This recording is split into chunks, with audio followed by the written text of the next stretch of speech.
Hello friends, welcome to my channel Sonia Hindi club. PYQ series में हमने शुरुआत कर रखी है भक्ति काल की। पिछली वीडियो में हमने भक्ति काल से संबंधित 330 क्वेश्चन कर लिए थे।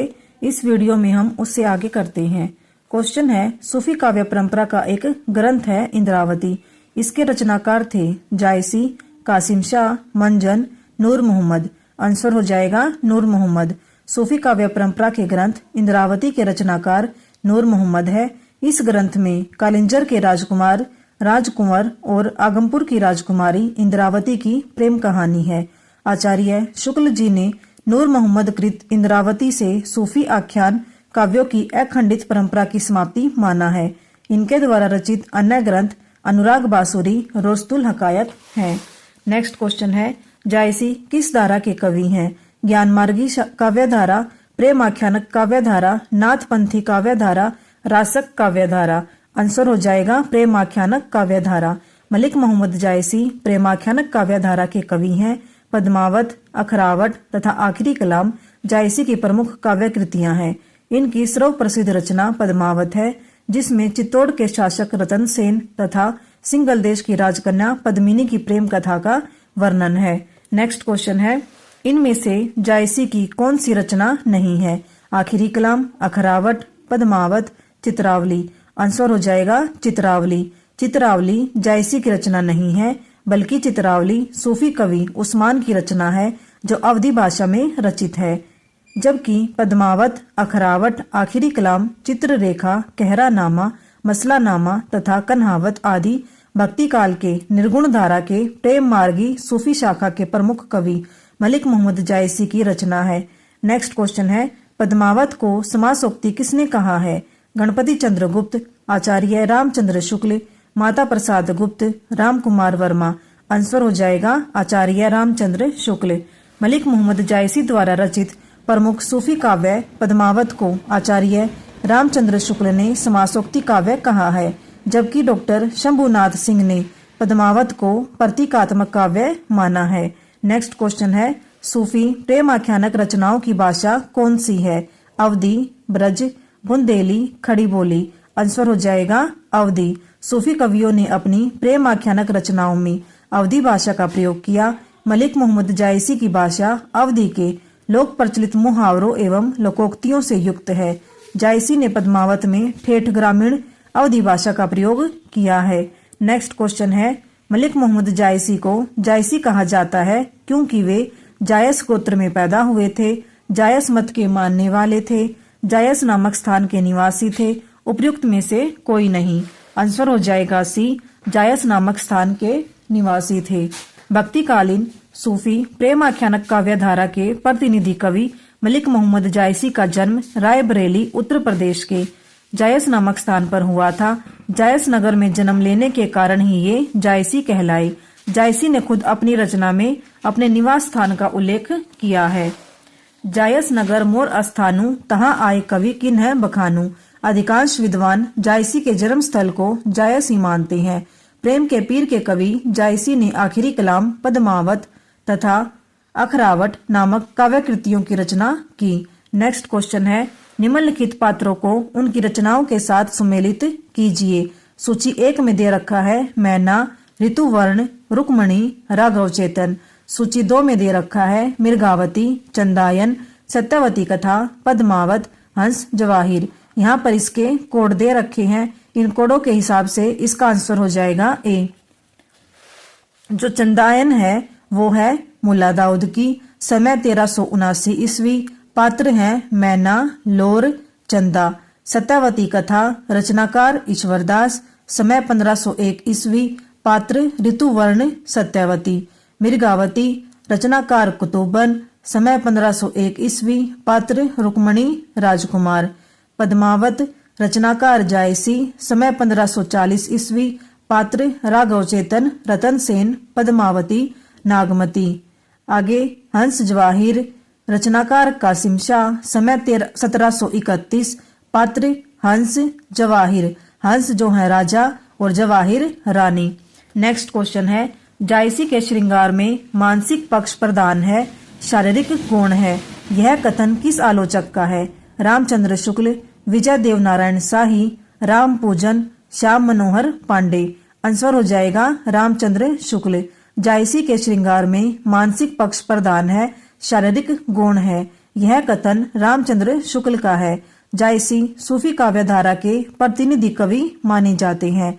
नेक्स्ट क्वेश्चन है, पद्मावत में पद्मिनी प्रतीक है, साधक की, शैतान की, परम सत्ता की, प्रकृति की। आंसर हो जाएगा परम सत्ता की। पद्मावत समय 1540 ईस्वी प्रेम आख्यानक परंपरा के प्रसिद्ध कवि मलिक मोहम्मद जायसी की रचना है। यह एक प्रबंध काव्य है। इसके भागों को खंड कहा जाता है। इसमें कुल 57 खंड हैं। यह 2 भागों में विभाजित है, पूर्वार्ध और उत्तरार्ध। इसका पूर्वार्ध काल्पनिक तथा उत्तरार्ध भाग ऐतिहासिक है। पद्मावत में पद्मिनी परम सत्ता की प्रतीक है, नागमती दुनिया धंधा सांसारिकता, सुआ गुरु का प्रतीक है, राघव चेतन शैतान का प्रतीक तथा अलाउद्दीन माया का प्रतीक है। नेक्स्ट क्वेश्चन है, साधना की 4 अवस्थाओं शरीयत, तरीकत, मारिफत और हकीकत का संबंध है। ज्ञान मार्गी साधना से, सूफी साधना से, इस्लाम धर्म साधना से, रीति मुक्त काव्य से। आंसर हो जाएगा सूफी साधना से।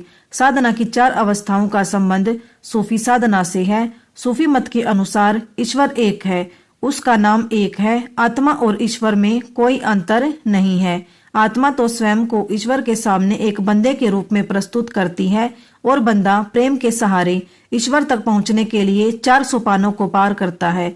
सूफी मत के अनुसार ये 4 सोपान है, शरीयत, तरीकत, हकीकत और मारिफत। नेक्स्ट क्वेश्चन है, सूफी मत में वर्णित साधक की 4 अवस्थाओं शरीयत, तरीकत, मारिफत, हकीकत की भारतीय भक्ति मार्ग के साथ सही क्रम में संगति होगी। ऑप्शन है आचरण, उपासना, सिद्धावस्था, सत्यबोध। सत्यबोध, आचरण, उपासना, सिद्धावस्था। आचरण, उपासना, सत्यबोध, सिद्धावस्था। सत्यबोध, उपासना, आचरण, सिद्धावस्था। आंसर हो जाएगा इसका सी, आचरण, उपासना, सत्यबोध, सिद्धावस्था। सूफी मत में वर्णित साधक की 4 अवस्थाओं शरीयत, तरीकत, मारिफत, हकीकत की भारतीय भक्ति मार्ग के साथ सही क्रम में संगति होगी। आचरण, उपासना, सत्यबोध, सिद्धावस्था। साधक की प्रथम अवस्था नासूत कहलाती है, जिसमें वह शरीयत का अनुसरण करता है। दूसरी अवस्था मलकत है, जिसमें साधक तरीकत या उपासना में प्रवृत्त होता है। तीसरी अवस्था जबरूत है, जहां वह आरिफ बन जाता है, अर्थात मारिफत या सत्यबोध होता है। चौथी अवस्था लाहुत है, जहां पहुंचकर इसे हकीकत की प्राप्ति होती है। नेक्स्ट क्वेश्चन है, जायसी कृत पद्मावत है पुराण काव्य, धर्म काव्य, रूपक काव्य, चंपू काव्य। आंसर हो जाएगा रूपक काव्य। जायसी कृत पद्मावत उच्च कोटि का प्रबंध काव्य है। डॉक्टर नगेंद्र ने इसे प्रतीकात्मक या रूपक काव्य कहा है। इसे समासोक्ति काव्य भी कहा जाता है। नेक्स्ट क्वेश्चन है, प्रेम आख्यान काव्य परंपरा की प्रमुख रचनाओं का सही क्रम क्या है? चंदायन, मृगावती, पद्मावत, मधुमालती। मधुमालती, मृगावती, चंदायन, पद्मावत। पद्मावत, चंदायन, मृगावती, मधुमालती। मृगावती, पद्मावत, मधुमालती, चंदायन। आंसर हो जाएगा इसका ए, चंदायन, मृगावती, पद्मावत, मधुमालती। यहाँ पर रचना, प्रकाशन वर्ष और रचनाकार दे रखे हैं। चंदायन रचनाकार मुल्ला दाऊद, समय 1379 ईस्वी। मृगावती रचनाकार कुतुबन, समय 1501 ईस्वी। पद्मावत रचनाकार जायसी, समय 1540 ईस्वी। मधुमालती रचनाकार मंजन, प्रकाशन वर्ष 1545 ईस्वी। नेक्स्ट क्वेश्चन है, आचार्य रामचंद्र शुक्ल ने प्रेम आख्यान काव्य परंपरा का प्रथम कवि किसे माना है? मंजन, जायसी, मुल्ला दाऊद, कुतुबन। आंसर हो जाएगा कुतुबन। आचार्य रामचंद्र शुक्ल ने प्रेम आख्यान काव्य परंपरा का प्रथम कवि कुतुबन को माना है। प्रेम आख्यान काव्य परंपरा का प्रथम कवि, उनकी रचना एवं मानने वाले विद्वान की सारणी निम्नवत है। प्रस्तोता हैं गणपति चंद्र गुप्त और डॉक्टर नगेंद्र। रचना हंसावली, प्रकाशन वर्ष 1370 ईस्वी। रचनाकार या कवि असाहित। राम कुमार वर्मा, रचना चंदायन, प्रकाशन वर्ष 1379 ईस्वी, रचनाकार या कवि मुल्ला दाऊद।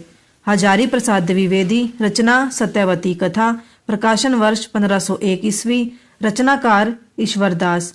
रामचंद्र शुक्ल, रचना मृगावती, प्रकाशन वर्ष 1501 ईस्वी, रचनाकार कुतुबन।